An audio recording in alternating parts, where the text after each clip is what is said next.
আমি যদি টাউনলৈ ওলাই যাওঁ, আমি ডাঙৰ ডাঙৰ হৰ্ডিং দেখিম যে গুটকা পেকেট, শিখৰ পেকেটৰ প্ৰতিটো দানাতে আছে দম। আপুনি মন কৰিব দেই, অসমীয়াত লিখা আছে, ডাঙৰ ডাঙৰ হৰ্ডিং বিলাকত লিখা থাকে, মানে প্ৰতিটো দানাতে আছে দম, এনেকে লিখা থকা এখন ডাঙৰ চাইনবোৰ্ড দেখিবলৈ পাব। আপুনি যাবচোন টাউনলৈ, তেতিয়া মন কৰিব আমাক এই কথাষাৰ কৈছিলে। তাৰ মানে কি, সেই পেকেটত যিখিনি বস্তু সোমাই আছে সেই বস্তুখিনি খালে আমাৰ শৰীৰটোৰ পুষ্টি সাধিব পৰা দম মানে এনাৰ্জি, শক্তি তাত আছে বুলি তাত কৈছে বুলি ভাবি আজি ল'ৰাৰ পৰা বৃদ্ধলৈকে, গাভৰুৰ পৰা বৃদ্ধা আইলৈকে সেই শিখৰ গুটকা পেকেট খোৱা সংখ্যা দিনক দিনে বাঢ়ি গৈছে। এতিয়া আপুনি সেই কথাষাৰকে আকৌ এবাৰ চিন্তা কৰক। প্ৰতিটো দানাতে আছে দম, দানা মানে টুকুৰা, প্ৰতিটো দানাতে আছে দম, প্ৰতিটো টুকুৰাতেই কি দম আছে? এই স্নায়ু কোষবিলাক দুৰ্বল কৰিব পৰা ক্ষমতা, মানুহৰ মানৱীয়তা নাশ কৰিব পৰা ক্ষমতা, মনুষ্যত্বৰ পৰা পশুত্বলৈ যাব পৰা ক্ষমতা প্ৰতিটো দানাতে আছে। আপুনি বুজি পাইছেনে বন্ধু? তুমি বুজি পাইছানে? প্ৰতিটো দানাতে আছে দম মানে কি? আমাৰ মানৱীয় গুণখিনি ধ্বংস কৰিব পৰা ক্ষমতা প্ৰতিটো দানাতে আছে সেই পেকেট বিলাকৰ। সেইকাৰণে আমি সেইবিলাক বৰ্জন কৰিব লাগে। আজি শিখৰ খালে, কালিলৈ ৰজনীগন্ধা খালে, পৰহিলৈ চাদা খালে, তাৰপিছত চিগাৰেট খালে, তাৰপিছত মদ খালে, তাৰপিছত জুৱা খেলিলে, তাৰপিছত মাক দেউতাক সমবয়সৰ বয়সীয়াল মানুহক গৰু গোসাঁই নমনা হ'ল। এয়াই জানো আমাৰ সমাজ নহয়? আৰু সেইখিনি কোনে কৰিছে? আমাৰ সন্তানে কৰা নাই জানো? আমাৰ ল'ৰাই হওক, আমাৰ ছোৱালীয়ে হওক, আমাৰ নাতিপুতিয়ে হওক, আমাৰ জ্যেষ্ঠজনে যি কৰিলে কৰিলে, আমি জ্যেষ্ঠজনক আমি সমালোচনা কৰিবলৈ নাযাওঁ, কিন্তু অনুজসকলক নিয়ন্ত্ৰণ কৰিব পৰা দায়িত্ব কিন্তু আমাৰ যুৱ প্ৰজন্মৰ। আমি নিজেও ভালে থাকি আমাৰ অনুজসকলকো ভাল কৰিব পৰাটোহে আমাৰ মূল লক্ষ্য। কাৰণ আজিৰ শিশু কালিলৈ দেশৰ নাগৰিক। এজন পংগু মানুহে কেতিয়াও সমাজখন সুন্দৰ ৰূপত নিয়ন্ত্ৰণ কৰিব নোৱাৰে। দুই প্ৰকাৰৰ পংগু আমাৰ সমাজত আছে। এক প্ৰকাৰৰ পংগু শাৰীৰিক আৰু দ্বিতীয় প্ৰকাৰৰ পংগু মানসিক। শাৰীৰিক পংগুজনক বহুত দূৰৰ পৰা চিনিব পাৰি, মানসিক পংগুজনক মানুহে চিনিব নোৱাৰি। কিজানি সেই মানসিক পংগুটো আমাৰ ঘৰতে আছে, কিজানি মোৰ ছোৱালীজনী মানসিক পংগুৰ বলি হৈছে, কিজানি মোৰ ল'ৰাটো মানসিক পংগুৰ বলি হৈছে। ইয়াৰ পৰা উদ্ধাৰৰ একমাত্ৰ পথ কেৱল ভক্তি, ভক্তি, ভক্তি। গতিকে হে সজ্জনসকল, আমি এতিয়াৰ পৰাও যদি ভক্তিৰ আউজনি লওঁ, জীৱনটোত যদি আমি ঈশ্বৰ উপাসনা কৰাৰ যিটো কৌশল, এই কৌশল যদি আমি শিকিবলৈ চেষ্টা কৰোঁ, তেতিয়াহ'লে আমি সফল হ'ব পাৰিম। কিন্তু নোৱাৰিম বুলি কেতিয়াও ভাবিব নালাগে। গীতা শাস্ত্ৰত খুব সুন্দৰকৈ উদ্ধৃতি দিছে যে শিয়াল এটা খেদিবৰ কাৰণে যেনেকৈ সিংহৰ এটাৰ প্ৰয়োজন নাই, এই আমাৰ অসৎ প্ৰবৃত্তিৰ মনটোক নিয়ন্ত্ৰণ কৰিবৰ কাৰণে কোনো দেশ বিদেশৰ পৰা ঔষধ আনিব নালাগে, কবিৰাজ আনিব নালাগে, ডাক্তৰ আনিব নালাগে। তাৰ কাৰণে এটাই মাত্ৰ ঔষধ আছে, সেই ঔষধটোৰ নামেই হৈছে সংযম। অহংকাৰ স্বৰূপে গৃহ অন্ধকূপে, সংসাৰ স্বৰূপে গৃহ অন্ধকূপে, তল গৈ লুনিতে নিত, কিন্তু ৰাম নামে সংসাৰ দহয়, ইটোকো নপ্ৰায়শ্চিত্ত,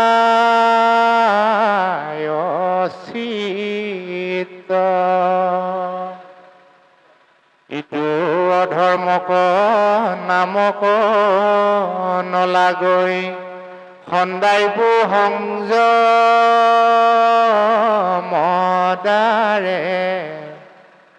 শৃগালক যেন সিংহক নলাগৈ কুকুৰে খেদাই পেপাৰে।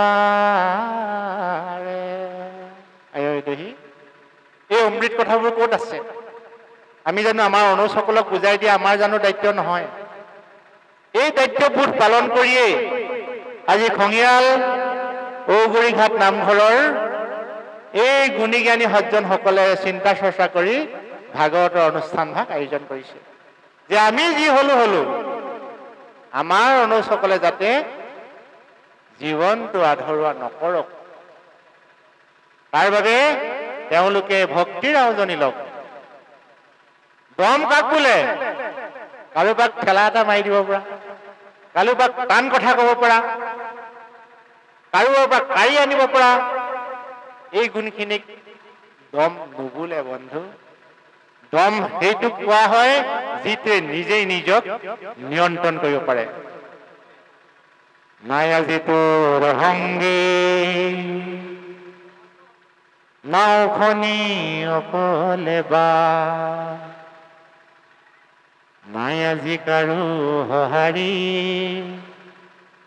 যিমান পাৰ আগুৱাই যা।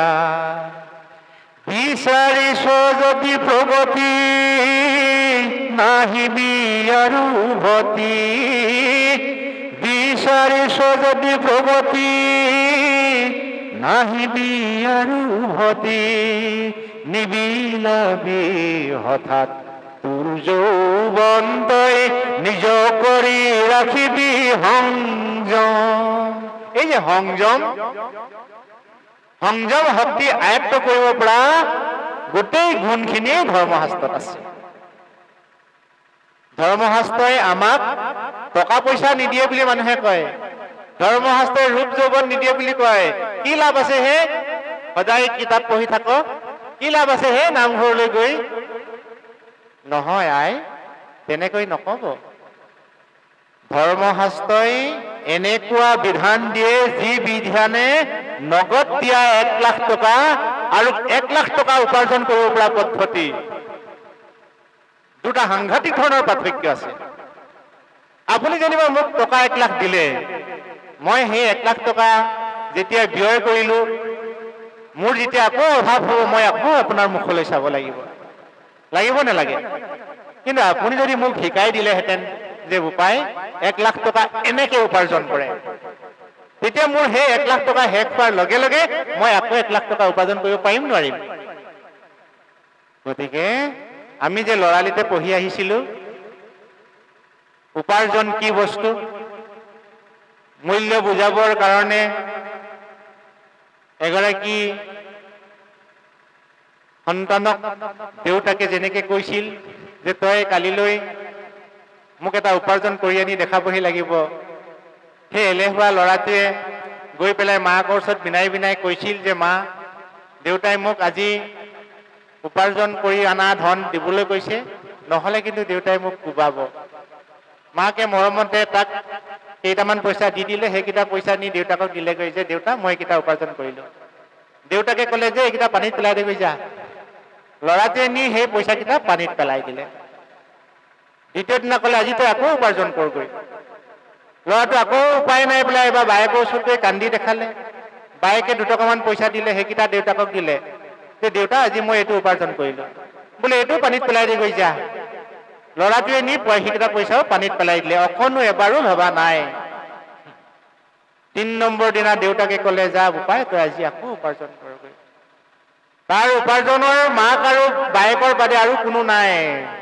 নিৰাশ মনেৰে গৈ আছে, কিন্তু ঘৰলৈ ঘূৰি আহিব নোৱাৰে। সন্ধিয়া হওঁ হওঁ এজন মানুহে ক'লে বোলে ঐ ল'ৰা কলৈ যাও? বোলে মই কাম বিচাৰি ফুৰিছো, তোক মই কাম দিম। ডাঙৰ ডাঙৰ বোজা কেইটামান মূৰত তুলি তুলি এডোখৰ ঠাইৰ পৰা আন ডোখৰ ঠাইলৈ নিবলৈ কোৱাত ল'ৰাটোৱে ঘামি টুপি সেইখিনি কাম কৰি এটা সামান্য এটা চিকা অৰিহণা পাইছিল।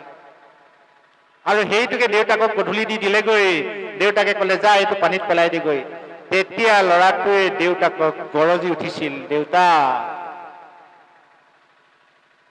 এই পইচাটোৰ কাৰণে মই ইমান কষ্ট কৰি আজি আহিছো তুমি এই পইচাটো পানীত পেলাই দিব কৈছা মই এইটো পইচা পানীত পেলাই দিব নোৱাৰো দেউতাকে ল'ৰাটোক মৰমেৰে হাতখন মূৰত মোহাৰি মোহাৰি বুজাইছিল গোপাই মই তোক এই পৰীক্ষাখিনিৰ কাৰণেই কথাখিনি কৈ আছিলো যে নিজে উপাৰ্জন কৰা যিটো শক্তি এই শক্তিটো নিজেহে বুজে সেইকাৰণে কোৱা হয় সুপুত্ৰক নালাগে ধন কুপুত্ৰক নালাগে জম আমি সুপুত্ৰ হ'ব লাগিব দেই শিশুৰ পৰা বৃদ্ধলৈকে আজি আমি শিশুসকল যেনেকে পুত্ৰ আমাৰ মাজত থকা বৃদ্ধ মা দেউতা আইতাহঁতো তেওঁলোক কাৰোবাৰ পুত্ৰ নহয় জানো গতিকে এই শুভক্ষণত আমি সকলোৱে লগ লাগি আমাৰ মা দেউতাৰ কল্যাণৰ হকে এবাৰ হাতযোৰ কৰি ঈশ্বৰক প্ৰাৰ্থনা কৰো দিয়ক আৰু লগে লগে আমি অনুষ্ঠান সামৰিম আমি এই শুভক্ষণত আমাৰ সকলোৱে মা দেউতাৰ কল্যাণৰ হকে ঈশ্বৰৰ ওচৰত এবাৰ প্ৰাৰ্থনা কৰো কাৰণ মা দেউতাৰ অবিহনে আমি বিশ্ব ব্ৰহ্মাণ্ড নেদেখিলোহেঁতেন এনেকুৱা সাধু সংগ নেপালোহেঁতেন এই বিশ্ব ব্ৰহ্মাণ্ডত সফল মানুহ হ'বৰ কাৰণে মানুহক দুটাই অস্ত্ৰ প্ৰয়োজন আছে এটা অস্ত্ৰ হৈছে গুৰু ৰূপ আনটো অস্ত্ৰ হৈছে হৰিপদ তাৰমানে গুৰু ৰূপ হৰিপদ সেৱা অস্ত্ৰ ধৰি সাৱধান হৈ আছে দিওক মন বৈৰী ও গুৰুপদ সেৱা বিনে যতে কবাই দুৰ্জয় মনক আৰু জিন নযায় হেন জানি গুৰুপদে কৰি উপহাৰ হৰিত ভকতি কৰি কৰিও সংসাৰ হৰিত ভকতি কৰি কৰিও সংসাৰ আজি মহামান্য এই ইউটিউবাৰহঁতে এই অমৃত কথাবোৰ গোটেই বিশ্ব ব্ৰহ্মাণ্ডৰ লোকসকলে জানিব পৰাকৈ প্ৰচাৰ কৰিব আৰু আমাৰ বয়সীয়াল মানুহতকৈ মোবাইলৰ ব্যৱহাৰ অনুজসকলৰ বেছি গতিকে তেওঁলোকে ঘৰতে থাকি এই বাৰ্তাটো পাব যে সফল জীৱনৰ গৰাকী হ'বলৈ হ'লে মানুহক দুপাত অস্ত্ৰ অত্যন্ত প্ৰয়োজন সেই অস্ত্ৰ দুপাত হৈছে গুৰুৰ ৰূপ চিন্তা কৰা আৰু হৰিপদ চিন্তা কৰা হৰিপদ চিন্তা কৰিবলৈ হ'লে ভজন গ্ৰহণ কৰিব লাগিব আমি দ্বিতীয় এটা দিনত কেতিয়াবা যদি ঈশ্বৰে মিলাই আপোনালোকৰ মাজলৈ যদি আকৌ অহাৰ সুযোগ সুবিধা হয় তেতিয়া আমি এই অধ্যায়টোৰ ওপৰত আলোকপাত কৰিম এতিয়া আমি গুৰুৰ ৰূপটো অকণমান চিন্তা কৰি দিয়ক সকলোৱে শ্ৰদ্ধাৰে হাতযোৰ কৰি নিজৰ মা দেউতাক এবাৰ স্মৰণ কৰোঁ ভাল পাওঁ মাক মোৰ অতি মৰমৰ মোৰ বাবে যাৰ নাই চিন ভাগৰৰ ভাল পাওঁ দেউতাৰ স্নেহনা মুখ মোৰ বাবে তেওঁ হহে কিমান যে দুখ সেই সজ্জনসকল মহাভাগৱতৰ সন্মুখত পৰম ব্ৰহ্ম ভগৱন্ত প্ৰভু তোমাৰ চৰণত সবিনয়ে নিবেদন জনাইছোঁ যি পিতৃ মাতৃৰ অনুগ্ৰহত এই ধৰাধামত লালিত পালিত হলো সেই পিতৃ মাতৃক যেন তুমি সৰ্বতোক্ষণতে কৃপা দৃষ্টি কৰিবা দয়া কৰিবা কৰুণা কৰিবা প্ৰভু হৰি হৈছে নিজৰ দেউতাকৰ হৈ এটা দুঃসাধ্য কৰ্ম কৰিছিলে কোনে শান্তনুৰ পুত্ৰ দেৱব্ৰতে অৰ্থাৎ দেৱব্ৰতে এনেকুৱা সংকল্প ললে যে মোৰ দেউতাৰ মনৰ অভিলাষৰ কাৰণে মই এই কৰ্মটো কৰাত একো আপত্তি নাই সেইখিনি কথা আজি আলোচনা নকৰো কৰ্মটো কৰি পেলালে দেউতাকে ক'লে বোপায়ো তই কিন্তু এই কামটো কিয় কৰিলি মোক অন্ততঃ সুধিব লাগিছিল তথাপি মই তোক হিয়া উজাৰি আশীৰ্বাদ দিওঁ বোপাই বিশ্ব ব্ৰহ্মাণ্ডত তই যিমান দিন জীয়াই থাকিবলৈ মন যায় সিমান দিন তই জীয়াই থাকিবি অৰ্থাৎ তোৰ ইচ্ছা মৃত্যু হওক এই আপ্তবাক্যষাৰকে শিৰত লৈ পিতামহ ভীষ্মই শৰত শয্যা হৈ আছে, অথচ মৃত্যু হোৱা নাই। এটাই চৰ্ত, মোৰ সন্মুখত জগতৰ ঈশ্বৰ যদুপতি যিদিনাখন আহি উপবিষ্ট হ'ব, সেইদিনাখন মই তোমাক চাই চাই চাই সংসাৰৰ পৰা মেলানি মাগিম। এই যি বজ্ৰ সংকল্প, সেই সংকল্পক ভগৱন্তই বাস্তৱায়িত কৰিলে। গতিকে আমিও জীৱনটো মধুময়, সুখময়, জ্যোতিময় কৰিব তেতিয়াহে পাৰিম, যদি আমাৰ এই হিৰত মা দেউতাৰ আশীৰ্বাদ থাকে। মা দেউতাৰ আশীৰ্বাদৰ অবিহনে আপুনি মই যিমান শিক্ষা অৰ্জন কৰিলেও, যিমান মান সন্মান পালেও, যিমান ধন টকা পইচা থাকিলেও, যিমান ৰূপ যৌৱন থাকিলেও, আমাৰ কিন্তু অকালতে হেৰুৱাই যোৱা সম্ভাৱনাই বেছি। গতিকে এতিয়াও লগন উকলি যোৱা নাই। আমি আমাৰ মা দেউতা তথা মা দেউতা তুল্য সমাজৰ জ্যেষ্ঠজনৰ প্ৰতি শ্ৰদ্ধা ভক্তি, যিটো দৃঢ়মনা মন, সেই দৃঢ়মনা মনটো আমি প্ৰয়োগ কৰিবলৈ যত্ন কৰোঁ আহক। সকলোলৈকে শ্ৰদ্ধা ভক্তি সেৱা জনাই আয়োজক সমিতিৰ আহ্বান মৰ্মে এষাৰ নামেৰে মই অনুষ্ঠান সামৰিম, তাৰপিছতে পাতেকীদ্বয়ে পাঠ আৰম্ভ কৰিব। মই যাওঁ বৈকুণ্ঠলৈ,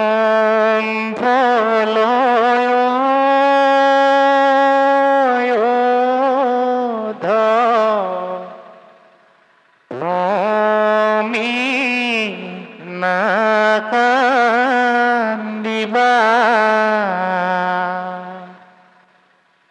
বদৰিকা আশ্ৰম এখনি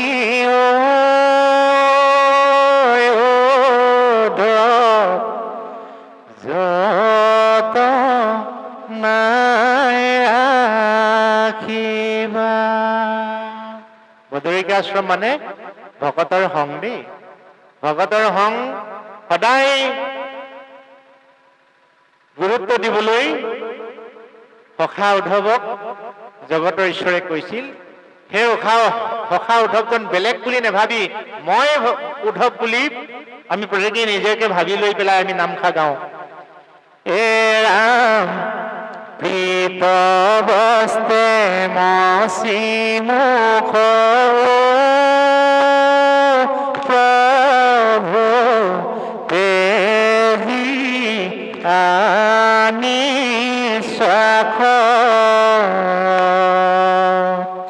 স্নেহে উদ্ধৱক ধৰি প্ৰভু ভুলিলা চাখ। মই যাওঁ বৈকুণ্ঠলৈ,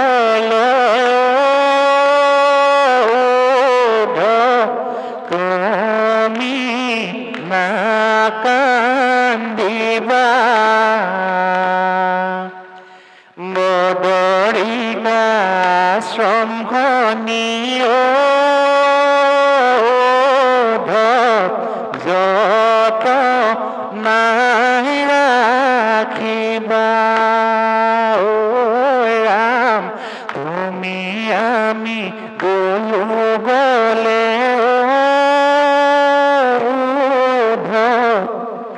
মিলিব অনৰ্থ, লুপ্ত হৈব ধৰ্ম ইটো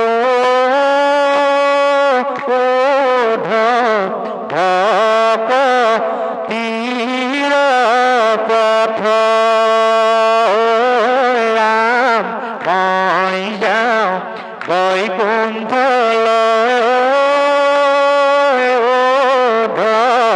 তুমি নাকান্দিবা, বদৰিকা আশ্ৰমখনি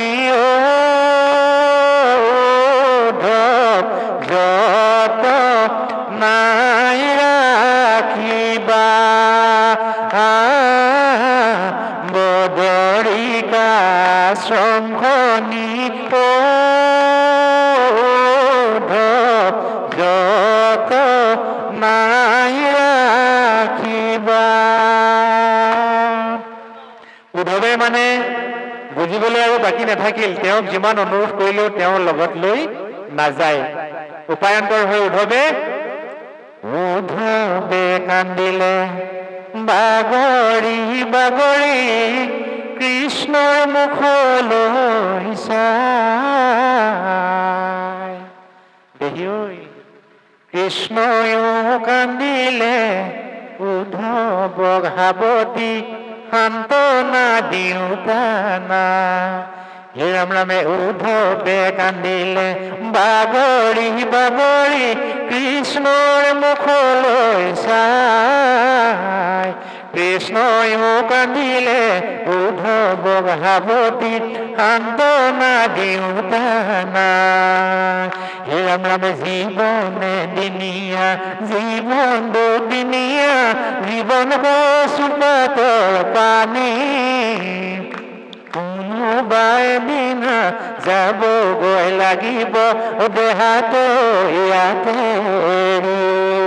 হে ৰাম ৰামে উদ্ধৱে কান্দিলে বাগৰি বাগৰি কৃষ্ণৰ মুখলৈ চাই।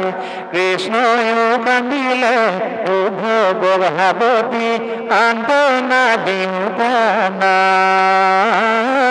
কৃষ্ণয়ো কান্দিলে উদ্ধৱক সাৱটি সান্তনা দিওঁতানা।